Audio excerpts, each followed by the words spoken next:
एखाद्या सिनेमाला शोभेल अशी घटना कोल्हापूरमधील कसबा बावड्या येथे घडलेली आहे।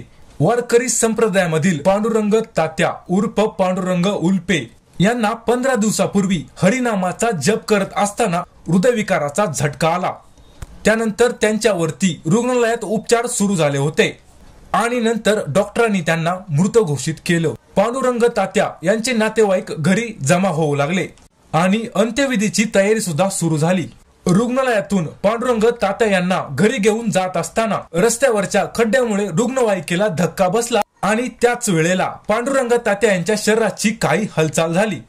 नातेवाईकांनी पांडुरंग तात्यांना पुन्हा एकदा रुग्णालयात नेलं आणि आज पांडुरंग उल्पे तात्या आपल्या पायावर उभे राहून घराकडे चालत गेले।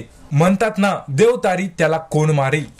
ही सर्व ह्या पांडुरंगाचीच कृपा असे त्यांच्या नातेवाईकांनी सांगितलंय। ह्या गोष्टीची पूर्ण महाराष्ट्रभर चर्चा होत आहे। तर तुम्हाला या बातमीवर काय वाटतं? तुमची प्रतिक्रिया आमच्या कमेंट बॉक्स मध्ये नक्कीच कळवा।